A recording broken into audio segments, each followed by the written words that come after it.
يعني غزو العراق. انت الحين رايح تدافع عن المسلمين كلهم في العراق ولا تدافع عن فئه واحده؟ تدافع عن المسلمين. لا ما تدافع عن المسلمين كلهم. انت تفجر في العراق جماعتك يفجرون. انت ما جماعه بن لادن؟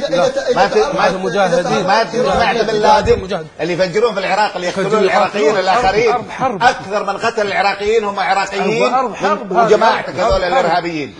لا مو صحيح. حرب تقتل الناس اللي يقولوا لا اله الا الله محمد رسول الله. من اللي يقول لا اله الا الله محمد رسول الله؟ من اللي يقول لا اله؟ بالعراق الذي يقتل الاطفال والابرياء نحن بريئين. انت ما قتلت الامريكان، انت قتلت عراقيين. تسمع الكلام؟ لا هذا انت اللي قاعد يجري. أنا الكلام اللي أي واحد يقتل أطفال أو يقتل الشعوب أنا من مسؤول عنه ولا المجاهدين أصلا، وندوا بهذا الأمر. لا مو صحيح. لا مو صحيح. المتطرفين يقتلون، مو كل المجاهدين، مو كل المسلمين ما يقتلون. الدليل تطرف.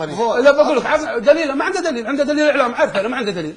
دليل الإعلام شو دليلك؟ والله إعلام الجزء الفلانية، لكن حقائق إنه راح عاش. لا ما عاش. انت عشت. ما عشت. لا انت ما عشت. انت بس شو ما انت بس تجند الشباب وتوديهم على جهنم وانت قاعد متبرد هنا ومستانس. لا ما تروح ولا تقاتل. انت لا رحت ولا جيت. انت انا لا راح. انا ما ادعي اني رحت، بس انت تدعي تجمع الناس وتوديهم للمحرقه. وخليك لا ما يصير في بيتك. شنو يضلل الناس ويدمرهم؟ انت خليك في بيتك لا تتكلم عن لا وانت لازم تقعد في بيتك وتلتزم بامر ولي الامر. مو على كيفك. مو على كيفك انت تدخل البلد في متاهه وتسمي ارهابي مثلك.